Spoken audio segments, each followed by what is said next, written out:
Wala talaga po. Tingnan ninyo, pangalawang impeachment complaint na yung final. Wala po talagang maipon na mag-people power para tanggalin yung ating Pangulo. So, malayo yung pangarap po ni Sara na makaupo. Ang namimiligro yung kanyang upuan, mga kababayan. Siya ngayon ang tatanggalin bilang vice presidente. Yan yung sinasabi natin na yung old saying, ang nag-iisip daw ng sangkagitna o nagangad ng sangkagitna, isang salop or sansalop ang nawala. Isip ng isip sila, gustong makalamang.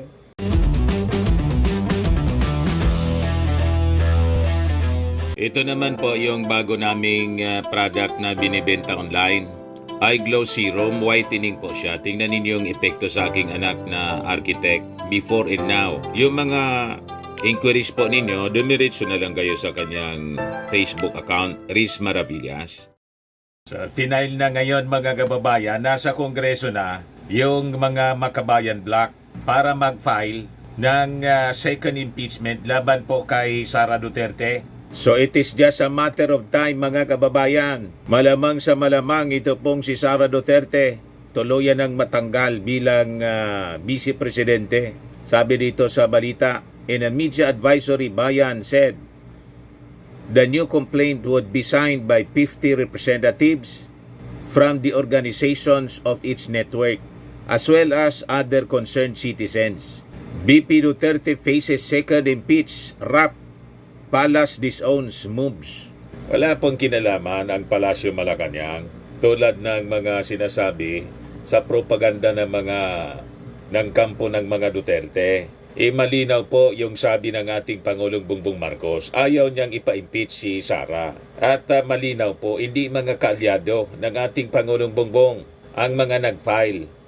Una, yung grupo ng Akbayan, Magdalo, at ng grupo ng mga civil society groups, mga anti-Marcos. Lalo na po itong ikalawang impeachment complaint. Grupo ng Makabayan, left-leaning organization.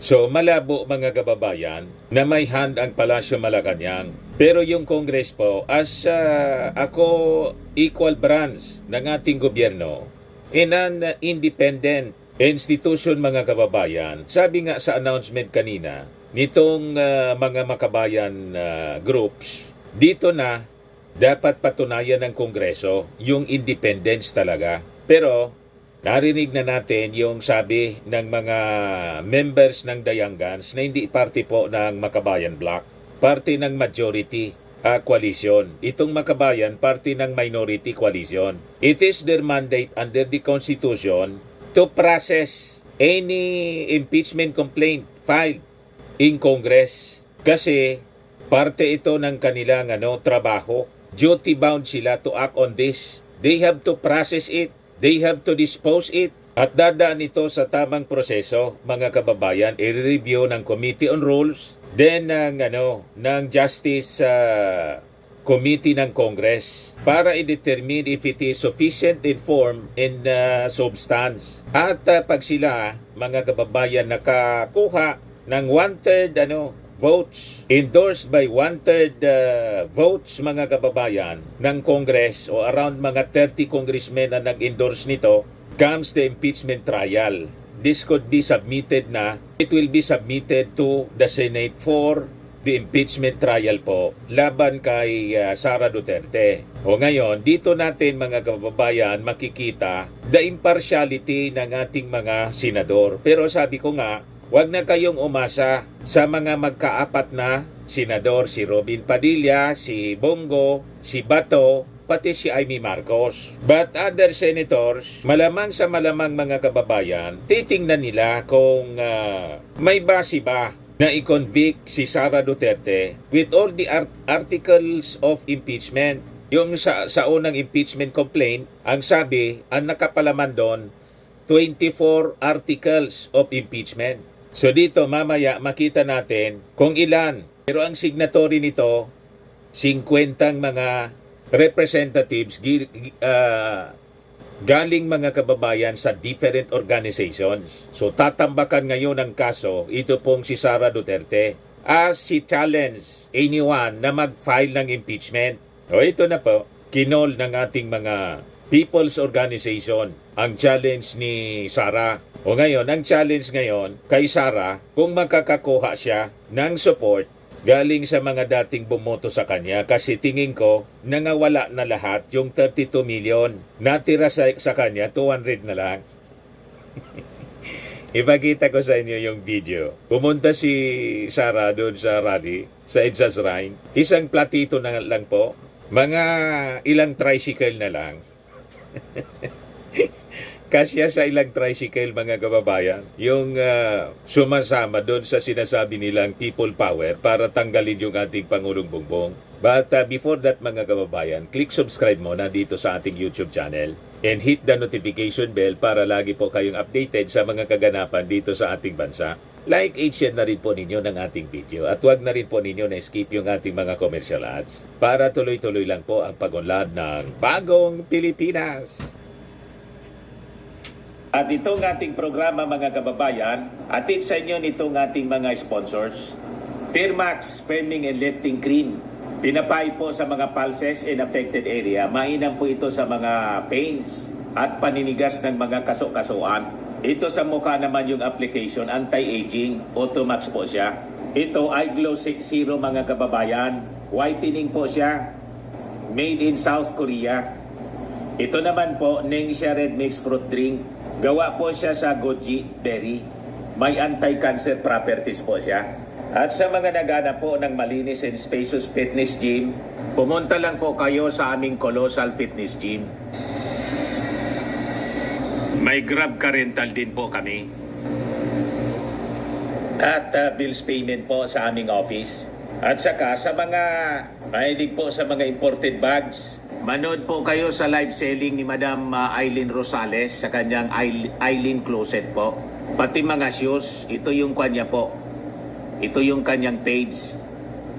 Kita ninyo, napakagandang mga online selling po siya. Si Madam Aileen Rosales. Cellphone number niya po, 773-798-7816. Balik tayo, mga kababayan, dito sa ating kwento. Ito si Inday, mga kababayan, tapos mga supporters niya. Pumunta siya doon sa EDSA Shrine. Ito man lang po. Mahal na Bibi Sara, ito po yung pinaglalaban namin. Kahit wala kaming tulog. Nandito kami para kay Bibi.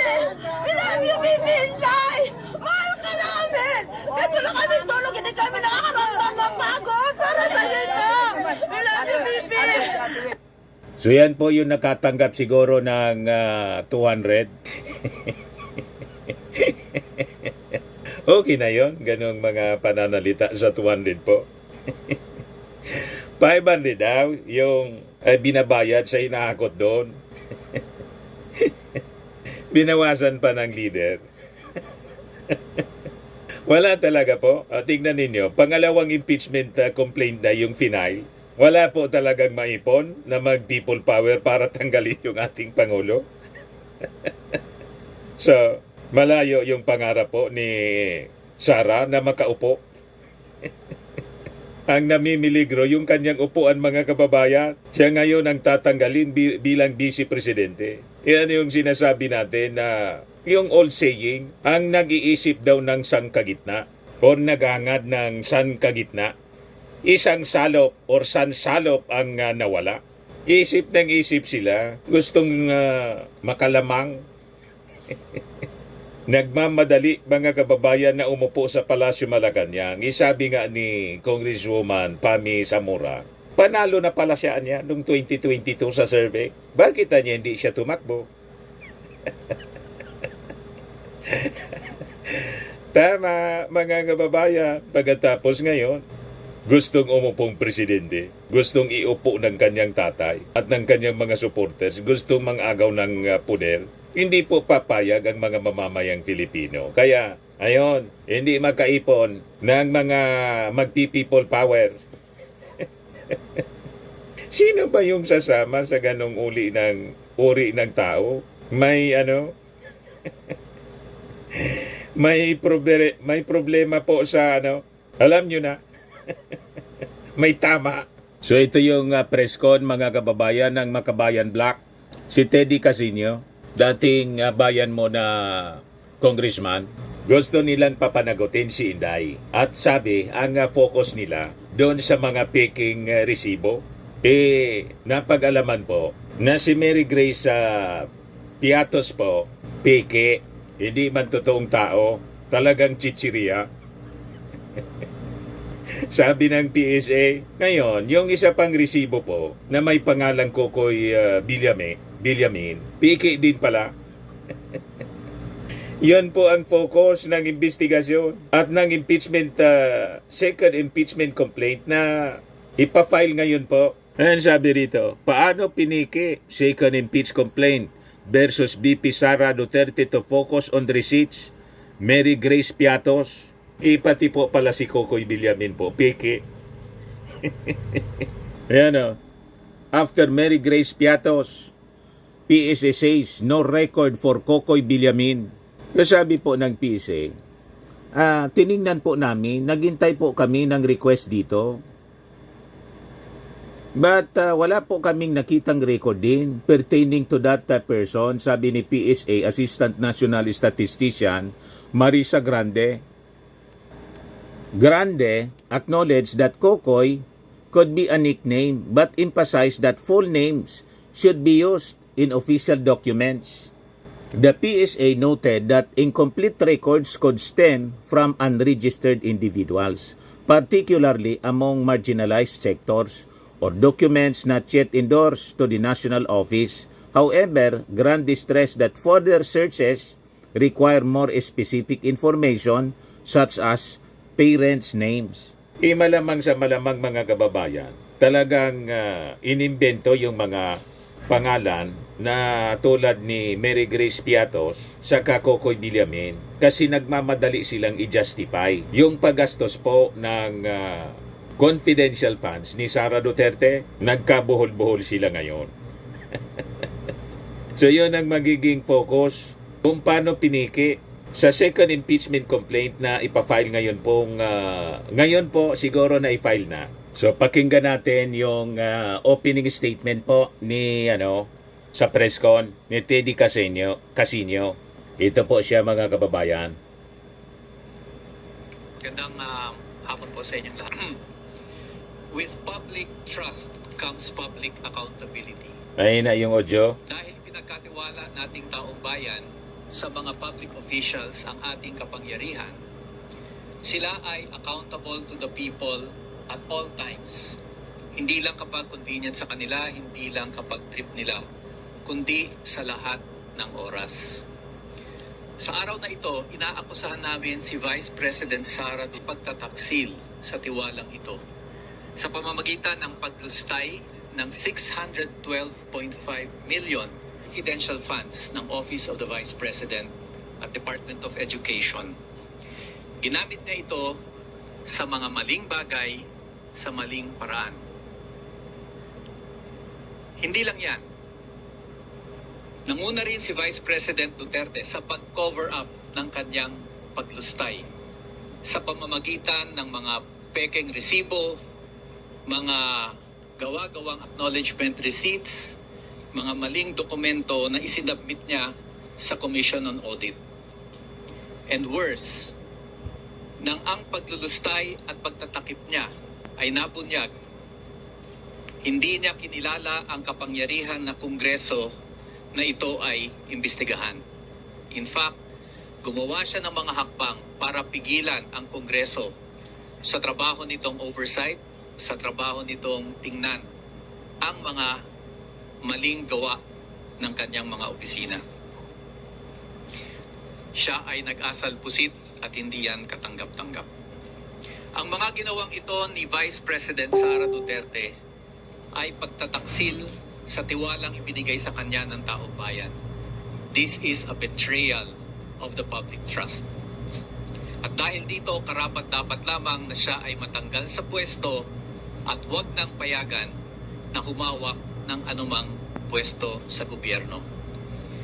Kung kaya't sa araw na ito, ang 75 mga complainants na kumakatawan sa malawak at malapad na 75 pala, bilang ng hindi ating mamamayan. Marami dito ay kabataan at mga kinatawan ng iba't ibang sektor ay dumudulog sa Kongreso na i-impeach si Vice President Sara Duterte for the betrayal of public trust. Maraming salamat po. Si Lisa Masa naman po. Na aming ihahapag ngayong araw na ito ay malakas na mensahe na panahon na para wakasan ang paglulustay ng pondo ng taong bayan. Ang taong bayan na naghihirap sa ngayon na napakatindi ng krisis ay nagbabayad ng buwis at kung ano-ano pang bayarin ng gobyerno. Kaya't walang karapatan si Vice President Sara Duterte na lustayin ito. Dapat managot si Vice President sa paglustay ng pondo ng Office of the Vice President at ng DepEd. Hindi dapat na binababoy ang proseso ng mekanismo ng accountability. Hindi dapat tinatakasan ito. Ito ay dapat hinaharap at sa maluwag na proseso at demokratikong proseso ay dapat ipinapaliwanag ng mga halal ng bayan kung papaano nila ginagastos ang pondo ng taong bayan. Binigo ni Vice President Sara Duterte ang lahat ng ito at pinagtaksilan niya ang mamamayan. Kaya dapat na siya ay ma-impeach. Maraming salamat. Thank you very much, Sean. Ito public school teacher po, isa sa mga signatory ng impeachment. Teacher from Quezon City. At magandang tanghali po din sa ating mga kasamang media ngayon. Kami po, ng mga public school teachers sa ilalim po ng Alliance of Concerned Teachers, ay kaisa po sa araw na ito ng iba't ibang mga organisasyon bilang complainant sa pagpapa-impeach po sa ating VP Sara Duterte at sa resign DepEd Secretary. Kami pong mga guro, malinaw po sa amin na kung gaano kahirap yung aming sektor. Siyam sa bawat 10 guro ang hindi po talaga nakakatungtong sa living wage yung sahod. Hirap na hirap magturo sa napakasikip na classroom at talagang humuhugot sa sarili naming bulsa, nagkakanda utang para po dun sa pangangailangan namin sa eskwela. Kaya galit na galit po talaga yung mga teachers natin habang naririnig po namin yung hearing kung saan talagang sumasambulat po sa atin yung katotohanan kung gaanong nilulustay yung pera ng bayan ng ating isa sa mga pinakamataas na posisyon at opisyal ng ating gobyerno.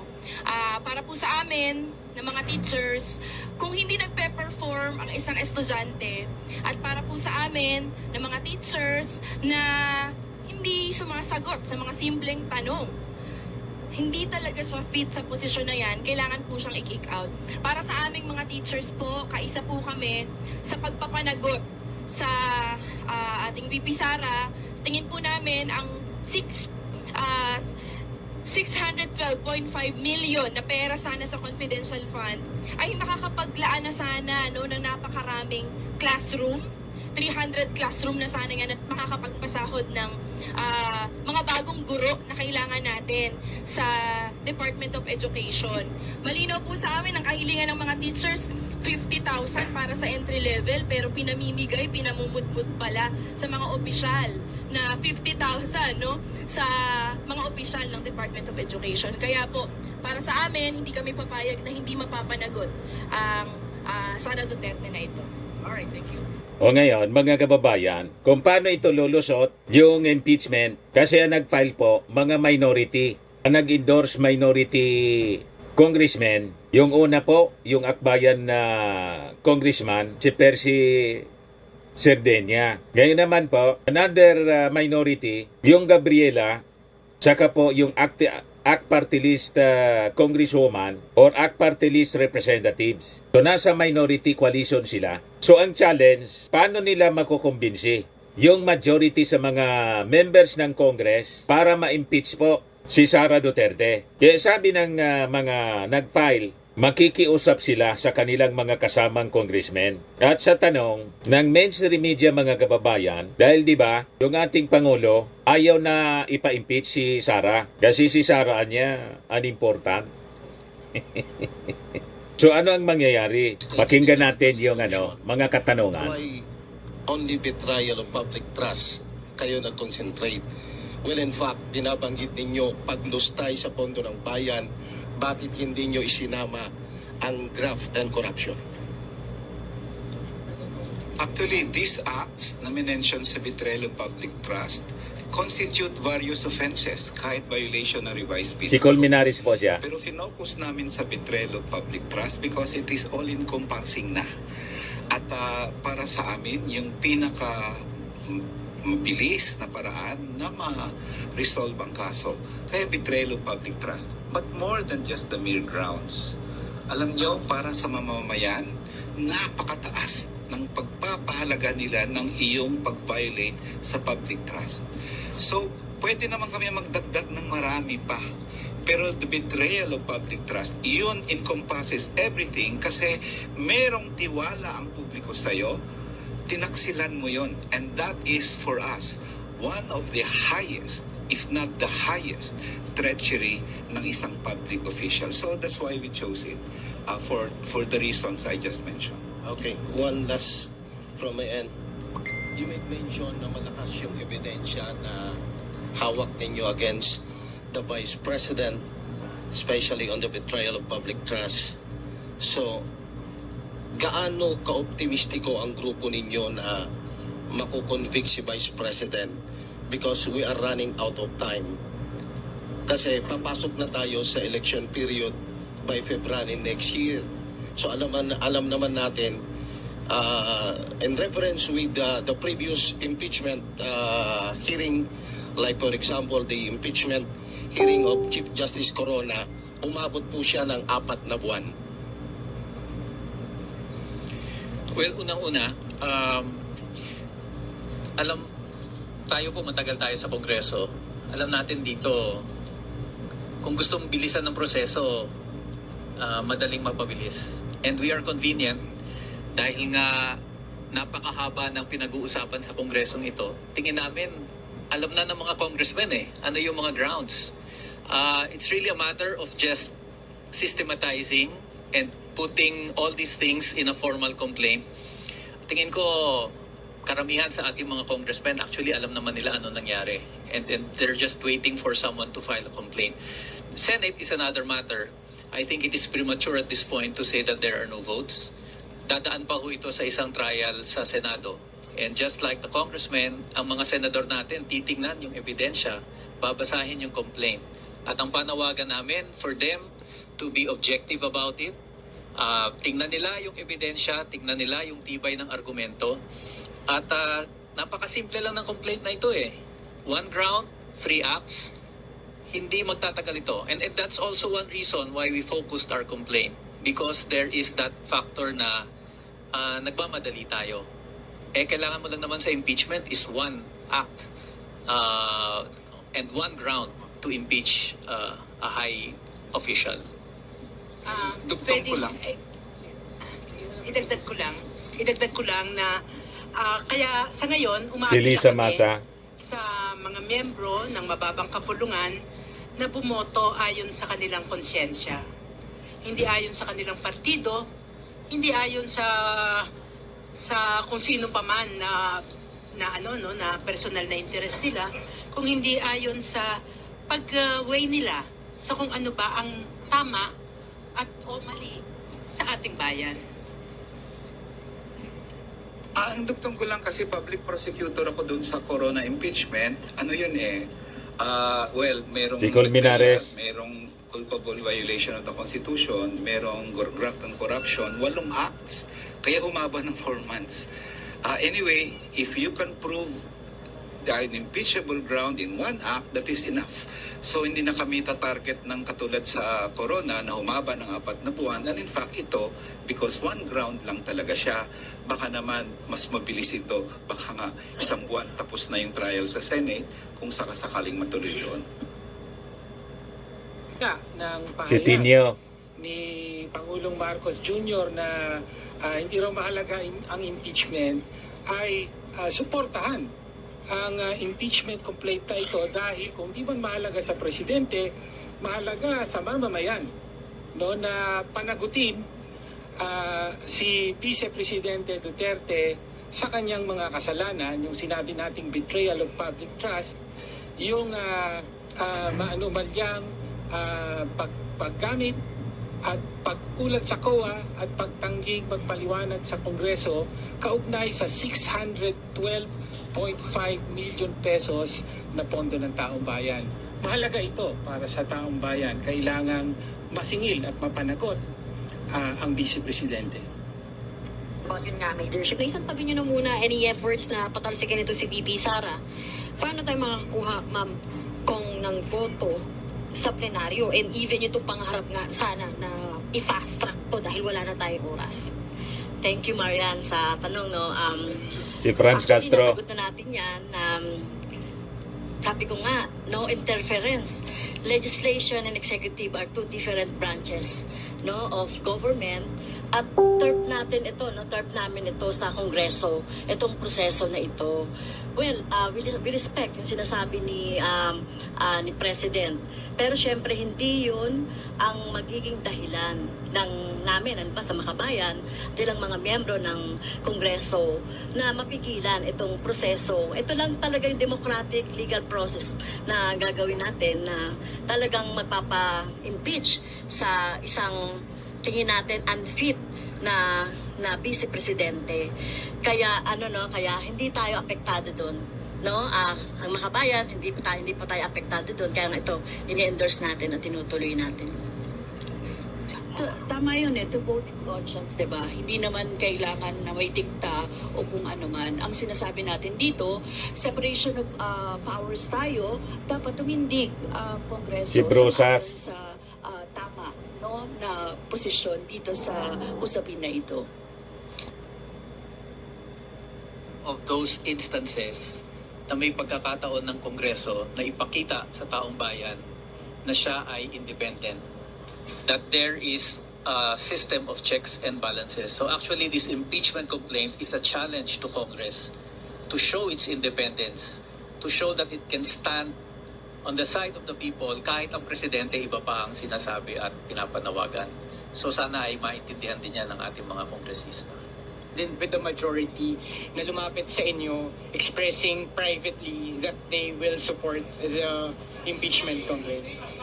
Pero yun po ba, meron po bang mga nag-manifest po, without naming names? Kung may mga congressmen Wala. belonging to the majority na nagpayag ng support, wala daw. Wala, tingin ko walang isa sa amin ang kinausap ng congressman na mag-file. Because kami talaga, tingin namin, ito ang aming tungkulin. No? This is, sinasabi nila palagi in their pronouncements na kung may magfa-file, they are duty bound to act on it. So, yun lang. Ganun kasimpleng pahayag lang. Sapat na para sa amin to do what we think is our duty as citizens. To hold high public officials accountable. No need for pakiusap. Sir, So pinarinig ko sa inyo mga kababayan yung conversation, yung discussion sa interview dito sa Makabayan Black para malaman ninyo na totoo yung mga sinasabi ng majority congressmen na sa kanilang hanay po, hindi pinag-uusapan yung impeachment. At on the part of the palace, walang hand po, sabi mismo ni Executive Secretary Lucas Bersamin, walang hand dito ang Palasyo Malacanang. So this is an initiative ng mga nasa minority bloc at ng mga people's organization. Madaling sabi, mga kababayan, mali yung mga propaganda ng kampo ng mga Duterte na ang nasa likod nito mismo yung ating Pangulo at si Speaker Martin Romualdez. Wala nga daw from the majority congressmen ang nakiusap sa kanila. Ang narinig nila na pag may nag-file, they will act on it. Sinabi naman talaga po sa press ko ng The Young Guns, members ng The Young Guns, kasi mandato nila ito to act on it, to deliberate on it. Sabi ng mga nag-file ngayon, yun anya sapat na. O ngayon, kung itatanong ninyo sa akin kung makakakuha po ng majority support, hindi nga lang po majority support, overwhelming support yung impeachment from Congress. Sabi nga po sa Bible, sa Daniel, mene mene tekel o parsin.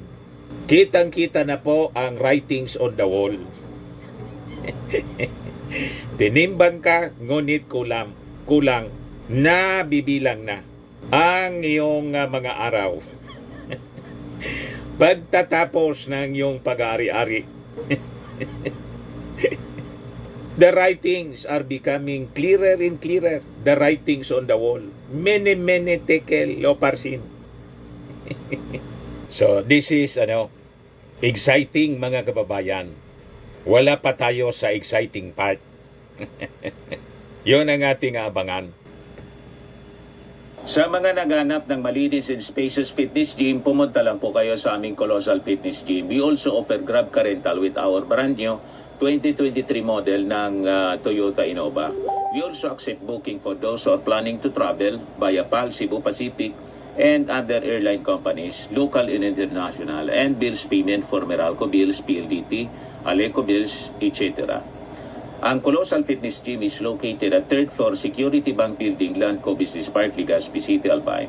For inquiries, look for Chilon Maravillas. Contact number 0966-802-0949. Yan yung aming Innova. Lagi na pong matao sa amin. Pati mga foreigners po, tingnan ninyo. Mga British tourists sila. Ang lalaki ng katawan na, mga kababayan, nag-gym sa amin. Ito naman po, Indian National. Ito mga mga European sila. Ito naman yung bago naming product na binibenta online, iGlow Serum. Whitening po siya galing sa South Korea. Tingnan ninyo yung epekto sa aking anak na architect entrepreneur, Riz Maravillas. For inquiries, look for Riz Maravillas on FB. Ito naman po, Firmax Firming and Lifting Cream. Pinapait po ito sa mga pulses and affected area. Mainam po ito sa mga pains at paninigas na mga kaso-kasuan. Ito po, Automax Radiant Serum. Sa mukha naman yung application. Anti-aging po siya. You will look 10 years younger than your age. Sa mga cancer patients naman po, baka lang gusto niyo itong itry. Nengxia Red Mix Fruit Drink. Hindi man po siya gamot, food supplement siya. Kaya lang, gawa siya mga kababayan sa goji berry. Yung goji berry may anti-cancer properties. Yung mga inquiries ninyo, dumiretso na lang kayo sa aming messenger sa Facebook para masagot namin agad. Ayos po, ako po si Dante Maravillas. Bye-bye. God bless.